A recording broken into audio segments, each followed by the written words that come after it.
In the chaos of World War II, nations poured their hopes, their resources, and their genius into machines of war. Engineers worked sleepless nights, scientists promised miracles, and generals waited for weapons that could turn defeat into victory. But not every invention worked as planned. Some of the most ambitious designs, touted as war-winning marvels, became nothing more than tragic failures. They jammed, overheated, exploded, or simply refused to work when soldiers needed them most. From Germany's desperate WWII experiments to America's bizarre prototypes and Britain's over-engineered contraptions, each of these failures tells a story of ambition, desperation, and the thin line between innovation and disaster. These were the weapons that were meant to change the course of history. But instead, they remind us of the limits of human ingenuity under pressure. As the guns thundered across Europe and the skies burned over the Pacific, men placed their lives in the hands of machines that promised salvation, but delivered only disappointment. Some never made it past the testing ground. Others reached the battlefield, where soldiers quickly learned that a weapon's true worth isn't in its design, but in its reliability. This is the untold story of the weapons that failed in World War II, the strange, the ambitious, the overconfident.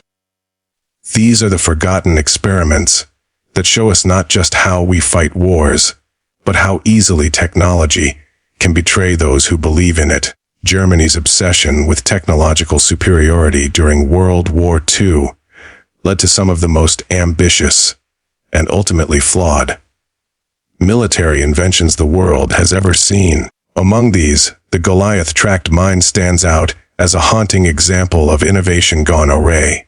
Conceived in 1942 by the German army, the Goliath was a small, remote-controlled vehicle, no larger than a garden cart, designed to carry up to 100 kilograms of explosives directly into the heart of enemy defenses. Its creators envisioned it as a weapon that could infiltrate trenches, demolish bunkers, and destroy tanks, all without putting German soldiers in immediate danger. In the minds of engineers and strategists, this tiny machine promised a revolution in warfare, a perfect blend of science and strategy, a WWII for desperate times. The Goliath, however, was as fragile as it was ambitious. Powered by either an electric motor or a gasoline engine, depending on the variant, it was slow, plodding, and ill-suited for the chaos of the battlefield. Its control system relied on a spool of cable that stretched up to 650 meters, connecting the operator to the machine. At first glance, it seemed ingenious. Sit safely behind the front lines and direct a miniature weapon of destruction with the flick of a switch. Yet, this very cable proved to be its Achilles heel. A single bullet or a scrap of debris could sever it, rendering the vehicle useless. On the battlefield, where mud, craters, and rubble were the rule rather than the exception, the Goliath frequently became immobilized. Soldiers quickly learned that maneuvering it through anything more than open, flat ground was a near impossible task. Reports from the front lines tell a grimly ironic story. German operators, tasked with guiding the Goliath, often became the most vulnerable members of their units. One soldier recounted how a Goliath intended to destroy a Soviet bunker got stuck in a ditch, forcing him to approach it manually to reposition the machine under heavy enemy fire. In other cases, the Goliath would simply explode prematurely, sometimes injuring the very troops it was meant to protect. These failures were not just technical. They were psychological. Soldiers who had pinned their hopes on this miracle machine faced repeated disappointment, eroding morale during already desperate campaigns. Despite its shortcomings, the Goliath was produced in large numbers.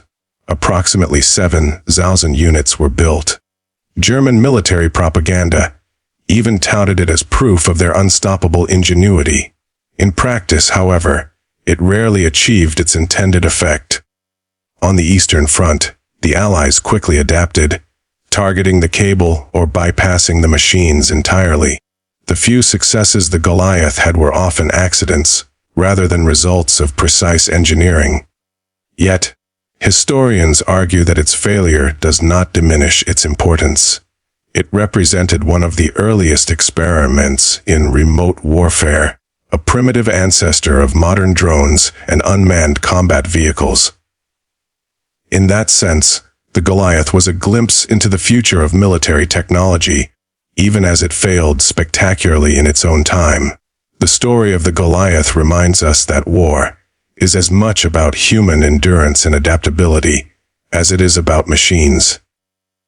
No matter how advanced or carefully designed, weapons cannot compensate for the unpredictability of combat or the resilience of those on the receiving end. Soldiers learned to treat the Goliath with a mixture of fear, frustration, and reluctant respect. Not as a weapon that could turn the tide of battle, but as a symbol of the limits of technology under pressure. In this tiny tracked vehicle, we see both the audacity of human invention and the sobering lesson that not every promise of power can withstand the reality of war. The British Army, facing the relentless advance of German armor, sought a solution that would empower infantry to take on tanks directly. Out of this need came the PIAT, or projector, infantry, anti-tank, a weapon unlike anything soldiers had used before. On paper, it was revolutionary. Unlike conventional rocket launchers, the PIAT employed a massive coiled, spring and spigot mechanism to launch its shaped, charge bomb. This design eliminated the backblast problem, allowing soldiers to fire from confined spaces without endangering themselves or allies. It seemed perfect for trench warfare and urban combat. British military engineers believed they had created a lightweight, powerful, and reliable weapon that could give infantrymen a fighting chance against the armored beasts rolling across Europe. Yet, reality was far harsher than theory. For the men who carried it, the PIAT was a cruel paradox, both indispensable and infuriating. To fire it, soldiers had to compress a massive internal spring, using brute strength, a process that required immense physical exertion. For smaller or fatigued soldiers, cocking the PIAT became nearly impossible, and in the heat of battle, when seconds could mean life or death, this delay could prove fatal.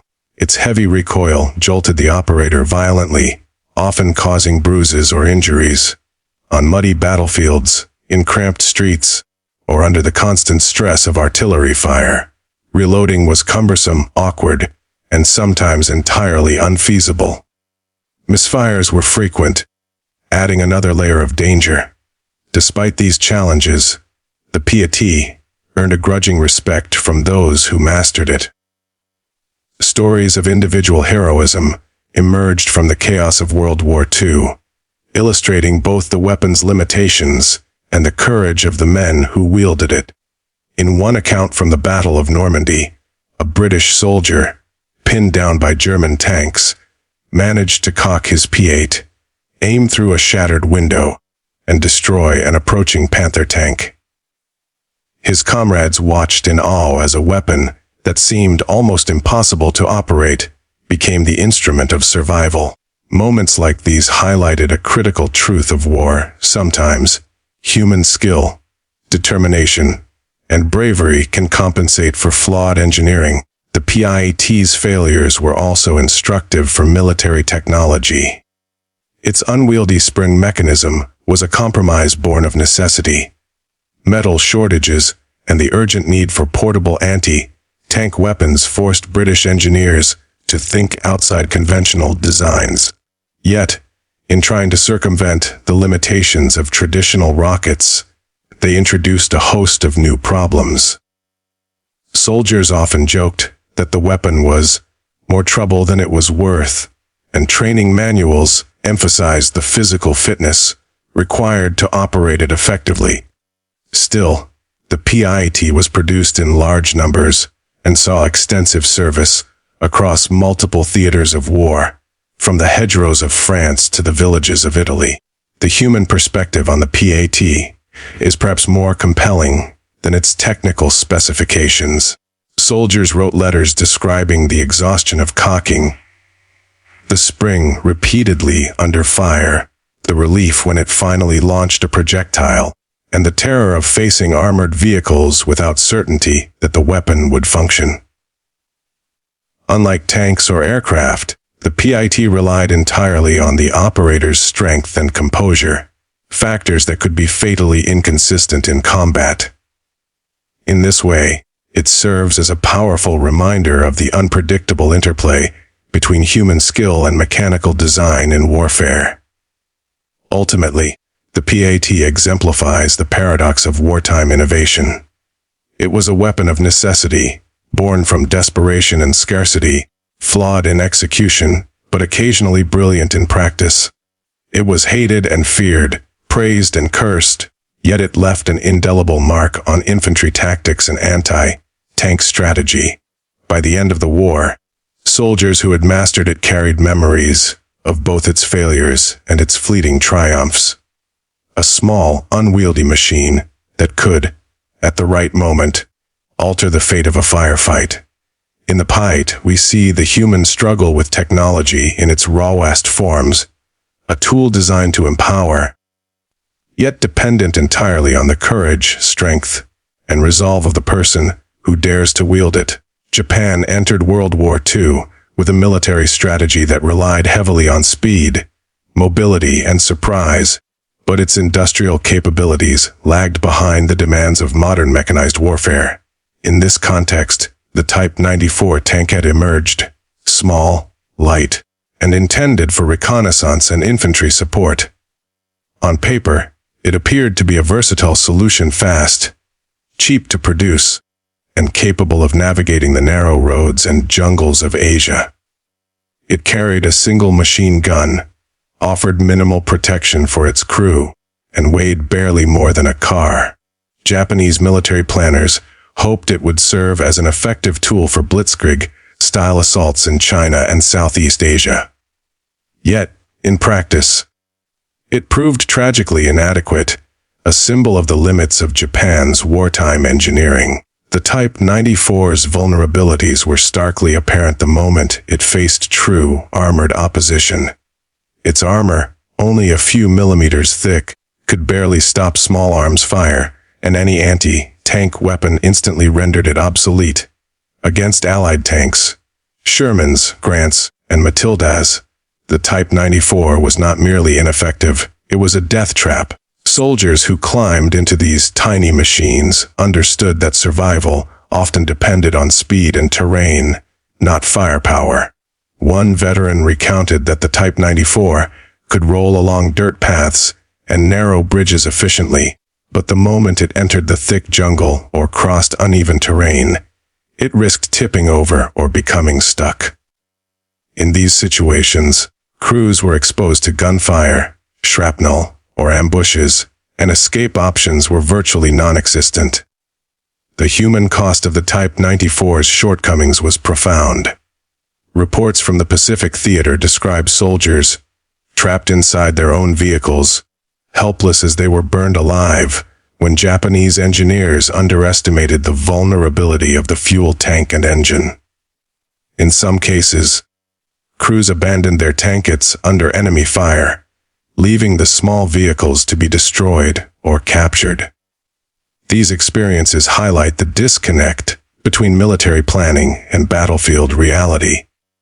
While Japanese commanders believed they had produced a capable light armored vehicle, Frontline troops quickly realized it was little more than a fragile metal box with a machine gun. Yet the Type 94 story is not simply one of failure. It reflects Japan's strategic priorities and industrial limitations. Lacking the resources to produce heavier, more sophisticated tanks in large numbers, Japanese engineers focused on quantity over quality. The Type 94 was cheap and easy to manufacture, allowing Japan to field dozens of these machines quickly. It was ideal for suppressing poorly equipped opponents, and in early campaigns in China, it achieved limited success.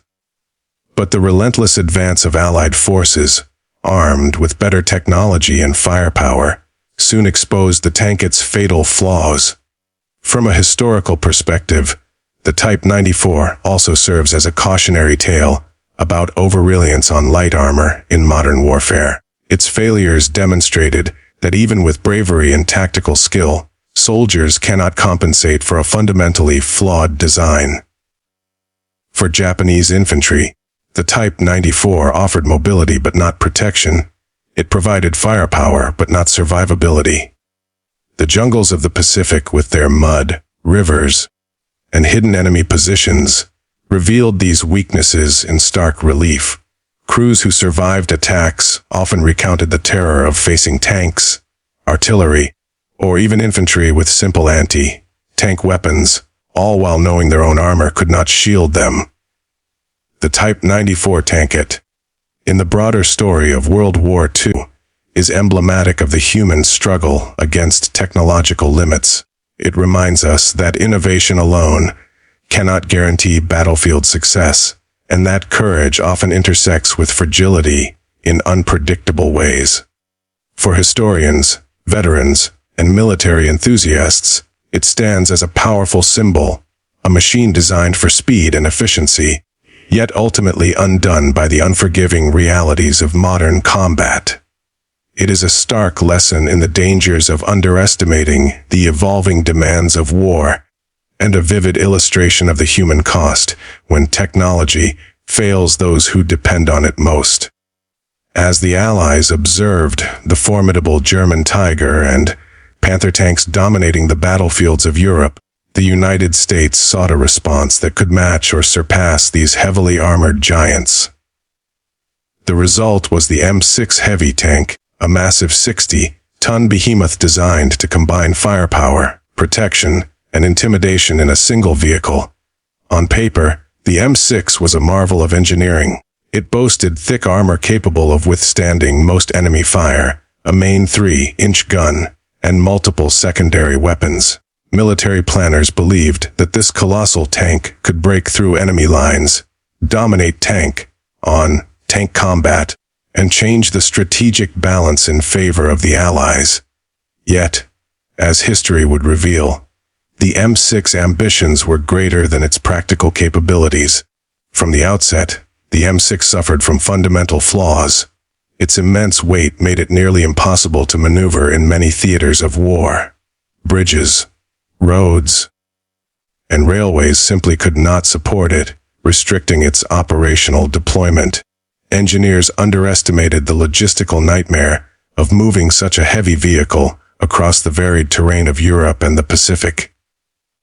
In combat, speed and agility often mattered more than raw armor and firepower, but the M6 was slow, lumbering, and cumbersome.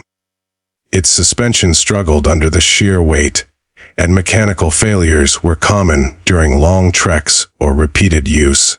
Soldiers who trained on it quickly realized that the tank was more suited for parades or static defense than the fast-paced battles unfolding across France and Germany. The human element of operating the M6 was equally challenging. A crew of up to 6 men had to work in close quarters inside a vehicle that was noisy, hot, and mechanically unreliable. Engine failures, overheated components, and difficulty steering under combat conditions added constant stress. One tank commander recalled that during a test maneuver, the M6 tracks became dislodged while crossing a shallow river, leaving the vehicle stranded and vulnerable. Unlike the Sherman tanks, which were lighter, more maneuverable, and easier to maintain, the M6 demanded exceptional care, planning, and manpower just to reach the battlefield. Despite these shortcomings, the M6 heavy tank was built in limited numbers. Only about 40 units were ever produced. By the time it was ready for deployment, it was already obsolete in the fast, evolving landscape of armored warfare. The Sherman, M4 variants, and other medium tanks had proven far more practical and versatile. They could be produced in massive quantities, repaired in the field, and maneuvered with greater ease, making them more effective than the M6 in real combat situations.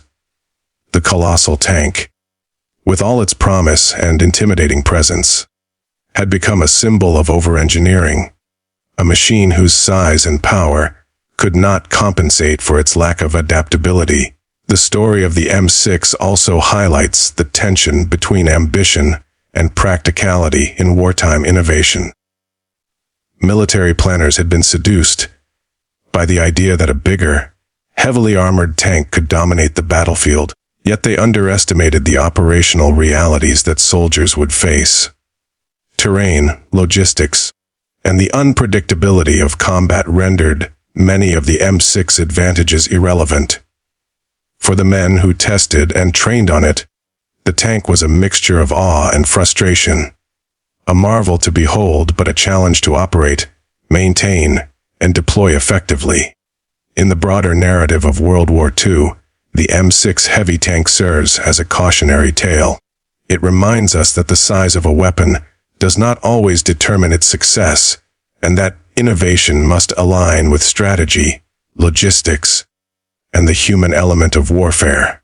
While it never saw meaningful combat, the M6 left a legacy as a bold experiment, a lesson in the limits of ambition, and a striking example of how even the most impressive machines can fail when the demands of war exceed their design.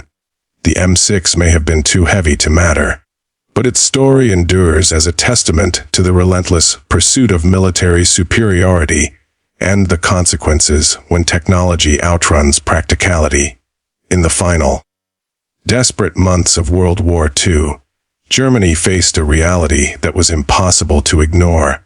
The war was slipping through their fingers.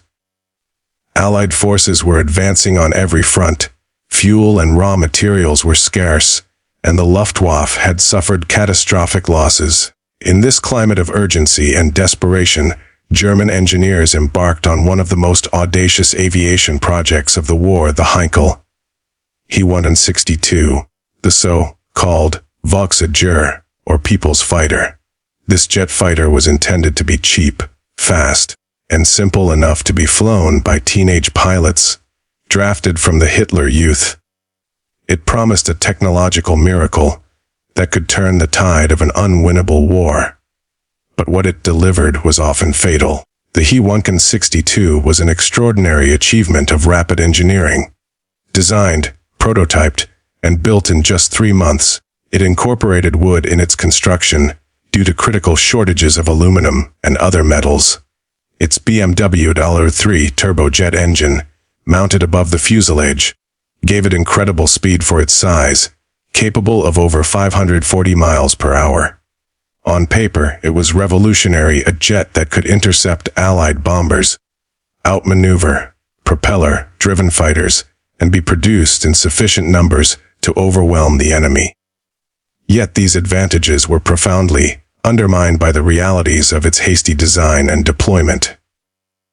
From the first test flights, the He 162 revealed a terrifying fragility. The aircraft was unstable in flight, with sensitive controls that made it prone to sudden stalls or spins. The wooden wings, meant to conserve precious metals, were sometimes too weak to withstand high-speed maneuvers or abrupt combat stress. Engines exploded without warning, and structural failures occurred in midair. Pilots, often inexperienced teenagers with minimal training, faced a nightmare scenario. They were entrusted with a machine that demanded precision, skill, and nerves of steel, yet gave them almost none of the stability or safety necessary to survive even routine missions. The human dimension of the He 162 tragedy cannot be overstated. Young pilots were thrown into a war they scarcely understood, flying aircraft that could kill them before they reached the enemy. Some accounts describe moments of sheer terror, as the engine failed, the canopy ripped away, or wings cracked under pressure. These were not just technical failures, they were moral and psychological burdens. Families, already living under the shadow of total war, could only hope that their children returned from training or sorties alive. Many did not.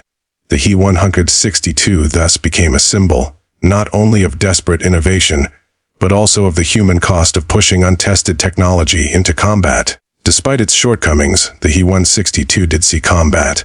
In isolated instances, it managed to intercept Allied bombers and even engage in dogfights with propeller-driven fighters. But these successes were sporadic and often overshadowed by mechanical failures and the overwhelming numbers of Allied aircraft.